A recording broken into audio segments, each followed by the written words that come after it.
자, 우리 하나님 주시는 말씀 같이 보겠습니다. 열왕기하 17장 24절에서 41절까지 말씀인데, 오늘 본문의 배경이 되는 6절 한 절만 저희가 함께 읽도록 하겠습니다. 한 음성으로 시작. 호세아 제9년에 아수르 왕이 사마리아를 점령하고 이스라엘 사람을 사로잡아 아수르로 끌어다가 고산 강가에 있는 할라와 하볼과 메대 사람의 여러 고을에 두었더라. 아멘. 자, 여러분들이 신약 성경을 읽다 보면 유대인들, 사마리아인들 이런 그 표현들을 접하게 되는데요.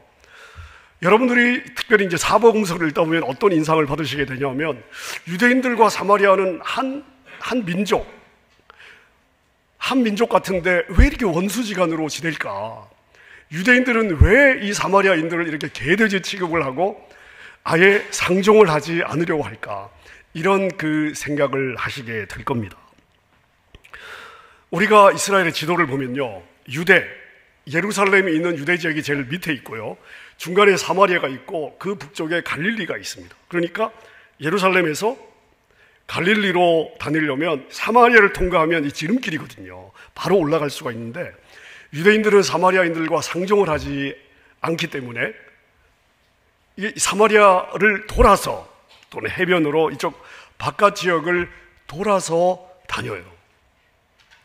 자, 그만큼 유대인들과 사마리아의 관계가 이렇게 좋지가 않은 거죠. 우리가 볼 때는요, 아니 똑같은 하나님의 백성들인데 왜 이렇게 사이가 안 좋냐? 유대인들은 왜 사마리아인들을 이렇게 경멸하고 사람 취급을 하지 않을까?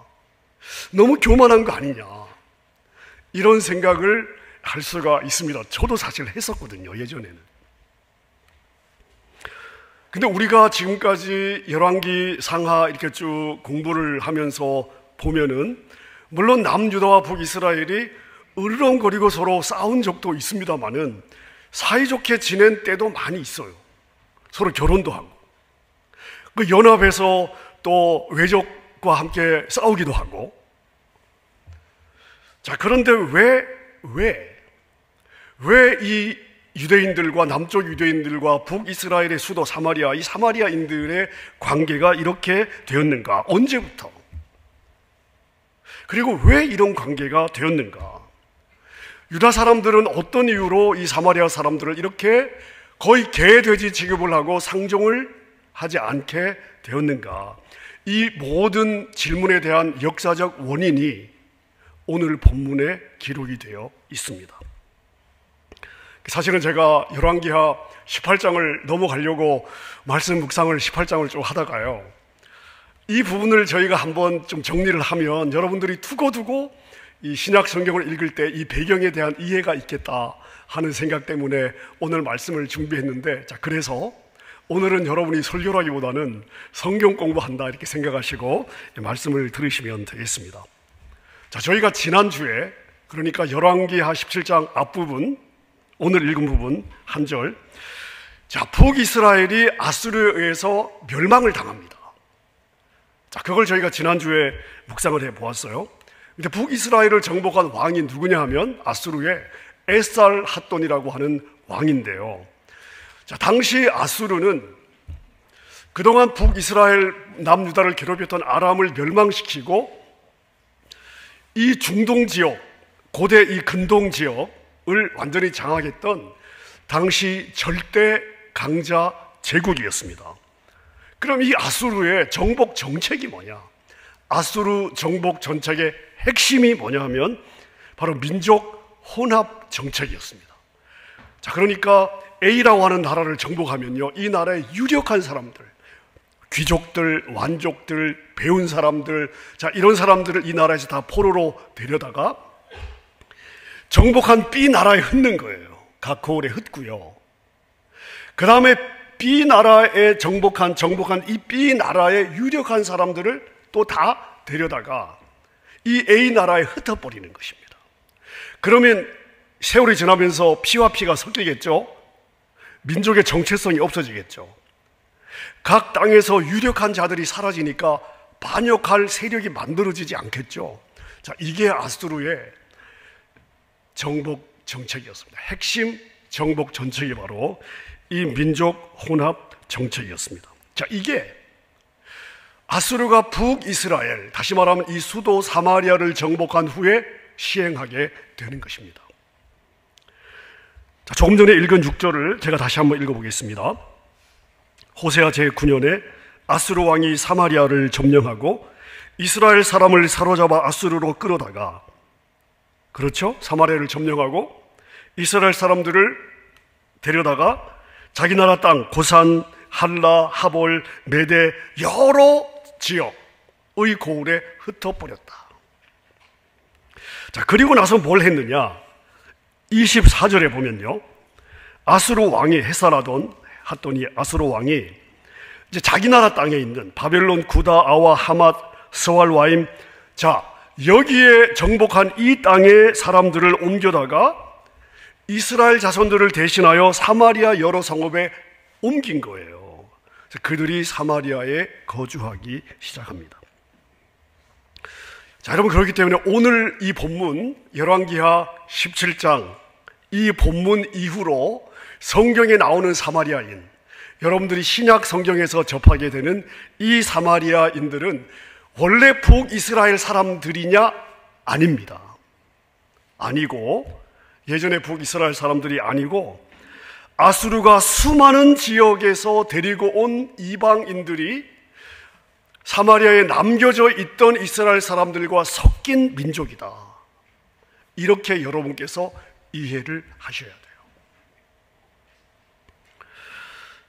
자, 그래서 아수르가 이제 혼합 정책을 해가지고 북이스라엘 사람들을 데리고 가고 여러 이 민족들을 데려다가 이제 이주를 시켜서 이제 섞이잖아요. 자, 이렇게 섞여 살아가는 이 초창기에 어떤 일이 일어났느냐 하면 이상한 사건 하나가 터지는데요. 25절입니다. 그들이 처음으로 세로 땅의 그 이방인들이죠. 처음 거기 이 사마리아에 거주할 때에 여호와를 경외하지 아니하므로, 당연히 여호와를 모르는데 어떻게 경외하겠습니까? 근데 여호와께서 사자들을, 이 사자는 메신저가 아니에요, 라이온입니다. 사자들, 그들 가운데 보내심에 몇 사람을 죽인지라. 자, 여러분, 이 아수르 왕을 대신해서 사마리아를 통치했던 뭐 총독이나 이런 그 관리들이 있지 않았겠습니까? 자, 근데 사자들이 출몰해서 사람들을 죽이니까 이런 일들을 아수르 왕에게 보고를 한 거예요. 이 보고를 들은 아수르 왕은 어떤 생각을 하게 되었냐 하면, 아, 원래 그 땅의 신이 노여워해서 사자를 보내 사람을 죽이는구나 하고 어떤 대책을 세워주는가 하면 27절이에요. 아수르 왕이 명령할 이르되 너희는 그곳에서 사마리아에서 잡아온 제사장 한 사람을 그곳에 다시 데려다가 그곳에서 거주하게 해서 그 땅 신의 법을 그 땅에 새로 이주한 사람들에게 가르치게 해라. 이런 대책을 준 거예요. 자, 그럼 여러분 한번 생각해 보세요. 우리가 지금까지 북이스라엘에 대해서 여러 그 역사의 흐름들을 공부해 왔잖아요. 여러분, 북이스라엘의 종교가 뭐였어요? 그들이 여호와 하나님을 잘 섬겼나요? 북이스라엘의 왕들의 이야기를 할 때마다 거의 한 명도 예외가 없어요. 모든 왕들에 대한 평가에서 나왔던 표현이 뭐죠? 자, 여로보암의 길을 걸었더라, 아합의 길을 걸었더라. 그 여로보암의 길이 뭡니까? 여로보암의 종교란 말이에요. 자, 지난 200년 북이스라엘이 존재하는 모든 기간 동안에 모든 왕들이 여로보암의 길을 따라갔어요. 여로보암의 종교를 따라간 거예요. 그럼 여로보암의 종교는 뭐냐? 자, 우리가 아는 여호와 하나님, 이 신앙이라고 하는 표현들, 이 모양 안에 뭘 집어넣었어요? 금송아지를 집어넣습니다.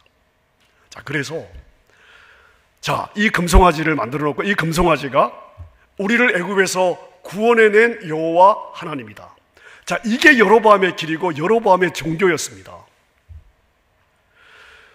자, 여러분, 200년 동안 북이스라엘에서 이런 일이 일어났고, 그 제사를, 금송아지에게 올렸던 제사를 인도했던 제사장이 끌려갔다가 다시 돌아와서 사마리아에 거주하게 되는 이방인들에게 가르쳤다면 그 제사장이 가르친 여호와 신앙은 여러분 우리가 아는 이 여호와 신앙일까요?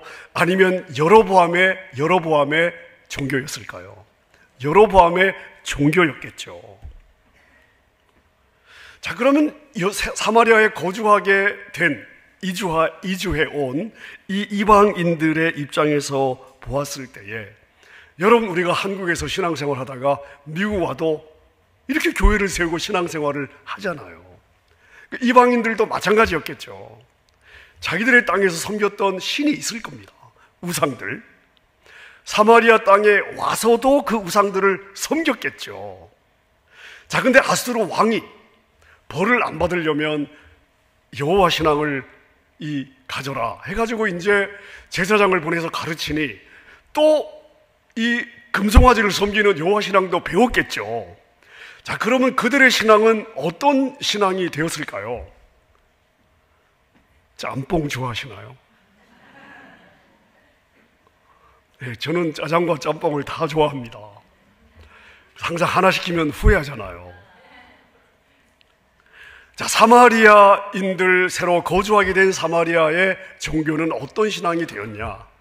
원래 자기들이 섬겼던 그 신과 금송아지를 만들어 섬기는 여호와 신앙이 혼합된 짬뽕 신앙, 다시 말하면 혼합 신앙이 된 거예요.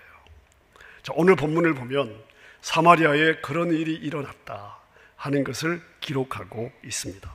자, 29절부터 제가 한번 읽어보겠습니다. 그러나, 이 그러나는 뭐예요? 제사장을 보내 여호와 신앙을 가르치게 하였지만 각 민족이 각기 자기의 신상들을 만들어 사마리아 사람이 지은 여러 산당들에 두되 각 민족이 자기들이 거주한 성읍에서 그렇게 하여 바벨론 사람들은 자기의 신 숫꽃 분옷을 만들었고 구 사람은 데르가를 만들었고 하마 사람은 아시마, 아와 사람은 니파스와 다르닥, 스발와임 사람들은 자녀를 불살라 자기들의 신 아드람 멜렉과 아남 멜렉에게 드렸으며 그들이 또 자기들의 원래 신들만 섬긴 것이 아니라 32절 보세요. 그들이 또 여호와를 경외합니다. 물론 우리가 아는 여호와 경외 신앙은 아니에요. 자, 그래서 이들이 뭘 하냐? 자기 중에서 사람을 산당의 제사장으로 택하여 그 산당들에서 자기를 위하여 제사를 드리게 하니라. 각 좀 유력한 가정들은 자기 집에 제단을 만들어 놓고 사람을 세워서 제사장으로 임명하고, 자, 너는 여호와를 섬기는 제사장 해. 자, 이런 일들을 했다는 것입니다. 자, 그래서 사마리아에서 일어난 이스라엘 멸망 이후에 사마리아에서 일어난 일에 대한 가장 요약된 설명이 몇 절이냐면 그 다음 33절입니다. 같이 한번 읽어볼까요? 시작. 이와 같이 그들이 여호와도 경외하고 또한 어디서부터 옮겨왔든지 그 민족의 풍속대로 자기의 신들도 섬겼더라. 자, 그래서 사마리아의 종교는 한마디로 어떤 종교가 되었느냐? 혼합 종교가 된 것입니다. 자, 사마리아 사람들은요, 뭘 주장했느냐? 우리도 여호와 하나님을 섬긴다. 섬기지 않냐? 우리가 이 땅에 와서 배웠다. 그리고 우리 집에 제단을 만들어 우리가 제사장을 세우고 여호와 그분을 섬기고 있다. 우리도 여호와를 섬기는 사람들이다.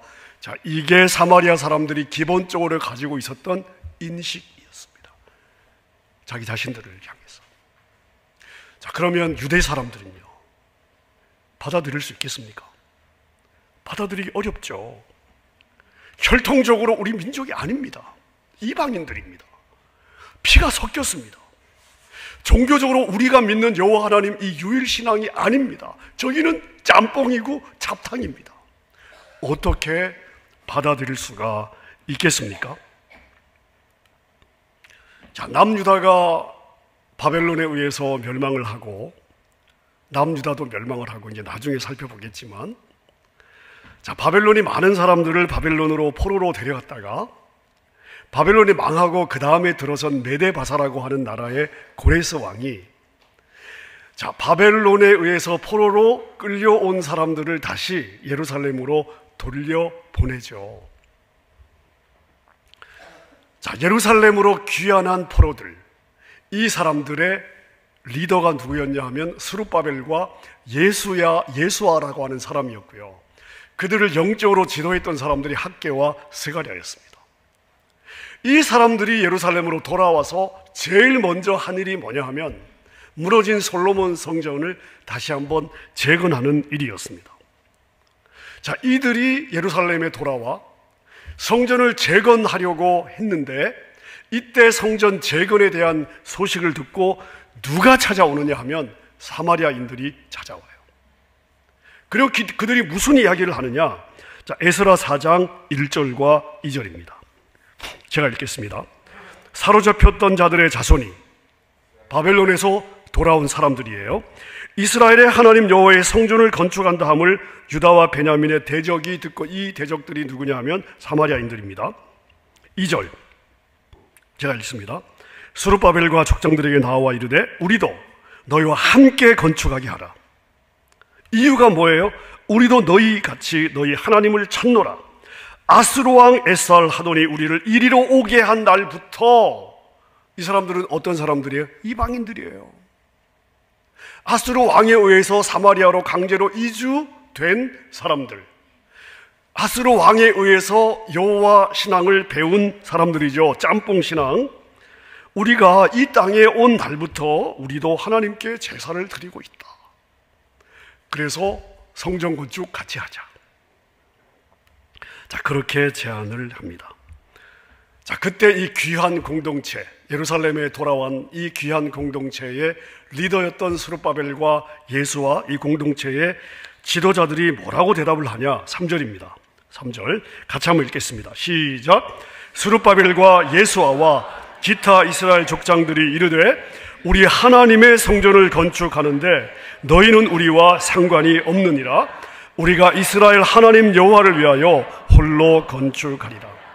자, 여기에 남유다 귀한 공동체, 남유다 하나님의 백성들의 사마리아를 보는 사람들에 대한 인식이 나와 있습니다. 너희는 우리와 상관이 없다는 거예요. 너희는 우리 민족이 아니라는 것입니다. 너희의 믿는 신앙은 우리가 아는 유일신 여호와 하나님 신앙이 아니라는 것입니다.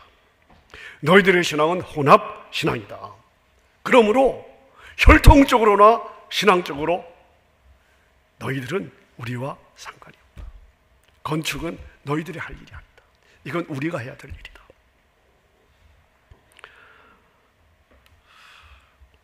자, 여러분, 이것이 사마리아에서 있었던 일이고요.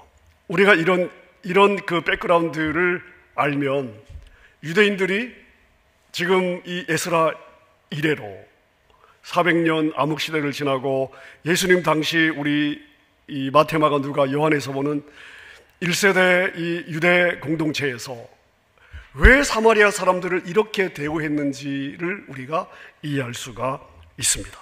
자, 그런데 여러분, 우리가 오늘 이 본문 17장 후반부의 이 사마리아의 상황들을 보면서 우리는 우리의 삶에 무엇을 적용할 수 있겠습니까? 저는 말씀을 묵상하면서 여러분, 역사적으로 볼 때 이 사마리아 사람들에게 있었던 이 혼합 종교의 모습은 사마리아 사람들만의 종교의 모습이 아닙니다. 이 혼합 종교는 모든 세대, 모든 민족, 모든 땅에 보편적으로 있었던 종교의 형태예요. 그리고 이 혼합 종교의 모습은 사실 오늘날 우리 삶에도 깊숙이 들어와 있습니다.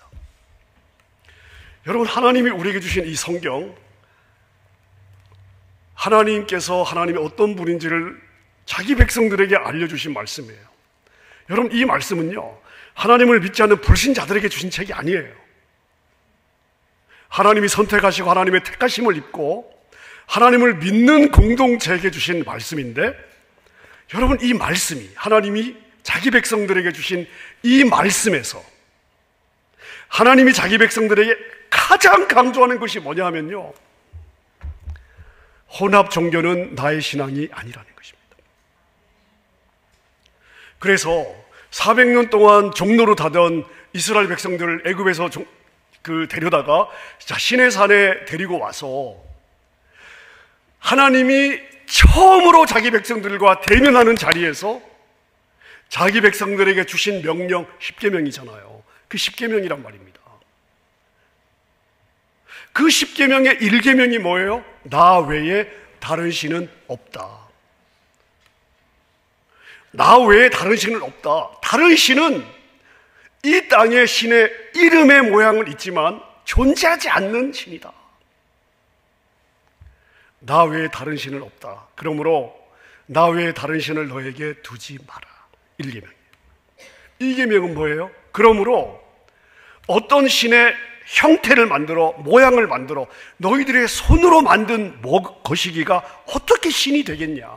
그러므로 어떤 형태든 신의 모양을 만들지 마라.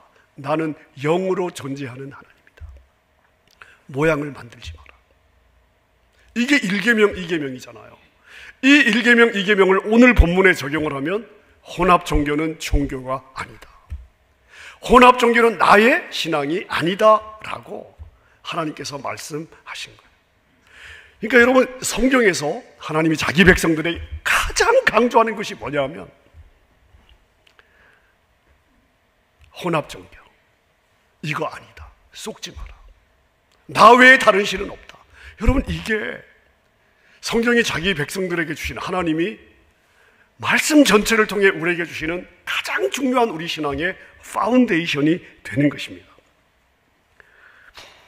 여러분, 33절을 보세요. 이와 같이 그들이 여호와도 경외하고 자기 민족의 풍속대로 자기의 신들도 섬겼더라.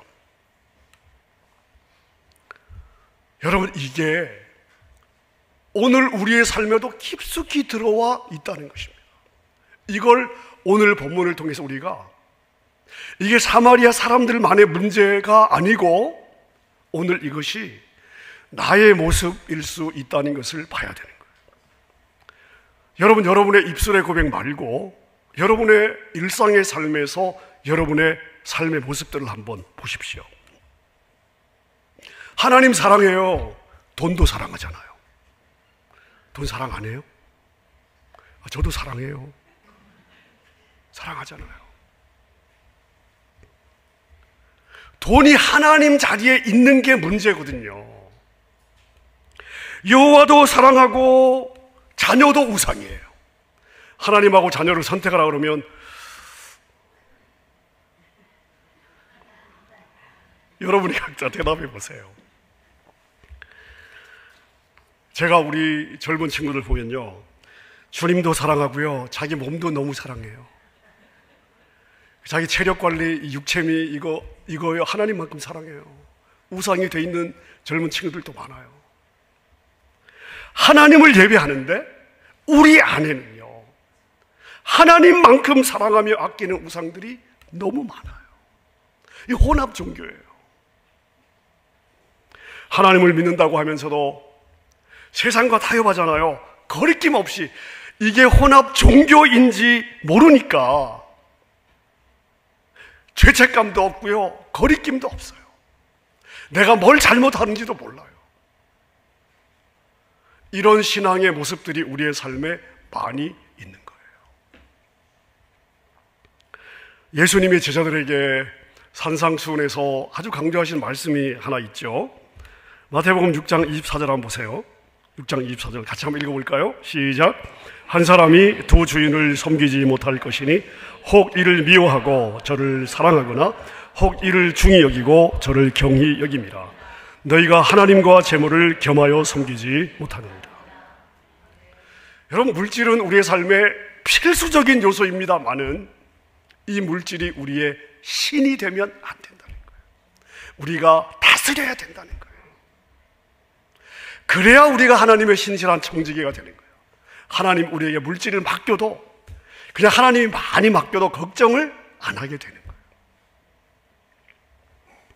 여러분, 저는 오늘 이 말씀을 제가 묵상하면서 우리 대한민국의 기독교의 역사를 생각하게 되었습니다. 제 삶에서 가장 큰 영향을 준 책이 뭐냐, 이렇게 물어보신다면 저는 추조하지 않고 제가 중학교 2학년 때 읽었던 기독교 백년사라고 말씀을 드립니다. 저희 큰누님하고 6학년 때 강원도 그 시골에서 올라와서 둘이 자취를 했는데요. 저희 누님이 일주일에 한 권씩 계립문고 책을 사다 주시면서 읽혔어요. 계립문고는요, 책이 그렇게 한 150페이지 정도 되죠. 일주일에 한 권씩 읽어야 됐어요. 읽고 용돈 받을래, 안 읽고 혼날래. 여러분, 저에게는 초이스가 없었습니다. 더군다나 제가 기댈 어머님도 시골에 사시는데 어떻게 해요? 제가 힘이 없잖아요. 근데 어느 날 저희 누님이 이제 6학년 때 올라와서 계속 이제 그렇게 살았는데 누님하고 일주일에 한 권씩 읽었어요. 근데 중학교 2학년 어느 날 저희 누님이 이렇게 두꺼운 기독교 백년사 책 5권을 저한테 갖다 주면서 읽으라는 거예요.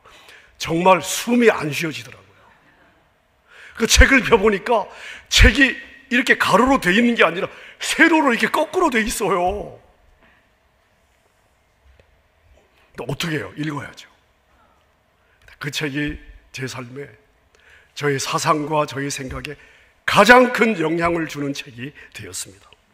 자, 이 책은 어떤 책이냐 하면 1880년대 우리나라의 개신교가 처음 들어오면서부터 1960년대까지 기독교가 우리나라에 뿌리 내리고 전파되는 그런 과정을 이야기체로 기록한 책입니다. 저는 이 책을 읽으면서 온전한 신앙, 순수한 신앙, 세상과 타협하지 않는 이 신앙을 지키기 위해서 우리 1세대, 복음을 처음 받아들였던 우리 1세대, 우리 선조들이 얼마나 많은 피를 흘렸는지를 알게 되었습니다. 일제시대와 또 6.25를 지나면서 얼마나 많은 피를 흘렸는지를 알게 되었습니다. 저는 이 기독교 백년사라고 하는 책을 통해서 손양원 목사님을 만났고요. 그리고 이 책을 통해서 주기철 목사님이라는 분을 알게 되었습니다. 주기철 목사님에 관한 이야기를 읽으면서 저는 제 생전 처음으로, 그때는 그게 뭔지 몰랐어요, 그때는. 지금 돌아보면 제가 성령 체험을 한 거예요. 주기철 목사님 책을 읽으면서 그 순교의 장면, 그 감옥에서 이 가시 위를 걸으면서도 타협하지 않는 그 신앙의 이 모습을 제가 읽으면서 제 가슴에서 저도 주체할 수 없는 뜨거운 어떤 뭔가 훅 하고 올라왔어요. 저도 이해할 수 없는, 제가 선택한 게 아니에요. 그냥 그게 올라온 거예요. 그러면서 제가 그 자리에서 무릎을 꿇고 두 손을 들고 이런 기도를 올렸습니다. 하나님, 저도 주기철 목사님처럼 살고 싶습니다. 하나님, 저도 주기철 목사님처럼 순교자가 되게 해주십시오. 와, 겁도 없이. 여러분, 제가 그때는 이게 어떤 의미인지 몰랐어요.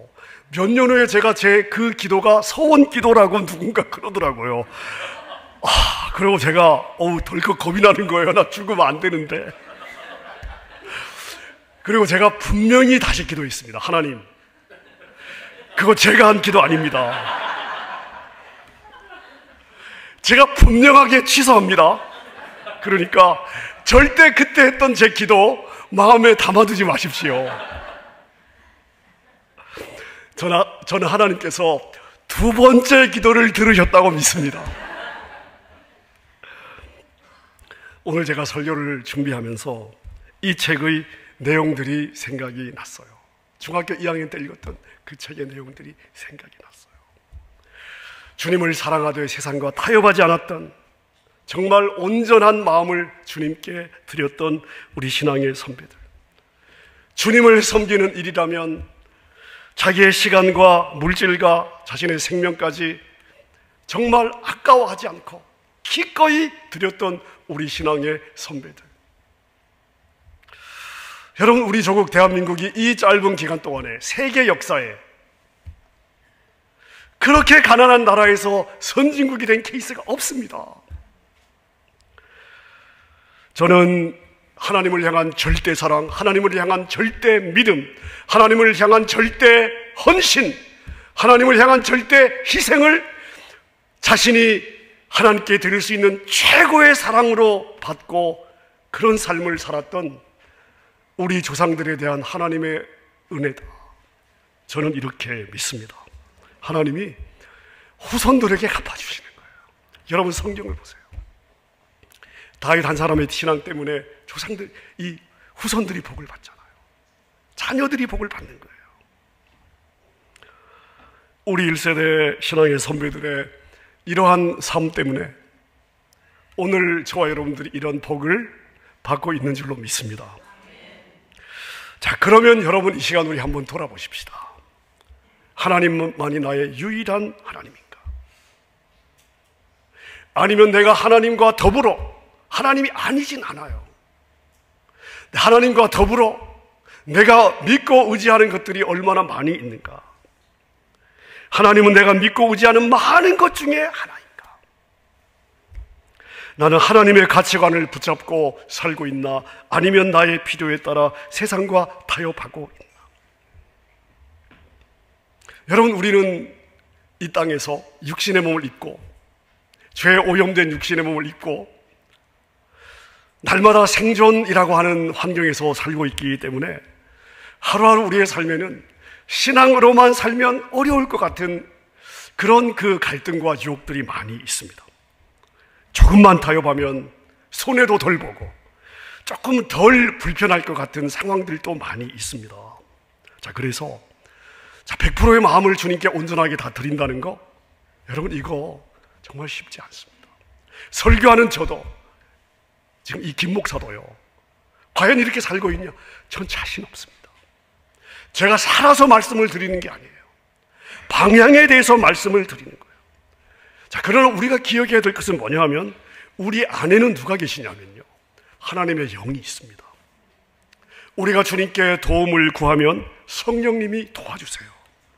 믿음을 지키는 삶으로 인도해 주시고요, 지혜도 주시고요, 당장은 손해를 보는 것 같지만 믿음으로 사는 우리의 삶에 보상해 주시는 하나님이십니다. 설사 그리 아니하실지라도 우리가 온전한 마음을 주님께 드린다면 우리 주님이 얼마나 우리를 기뻐하시겠어요.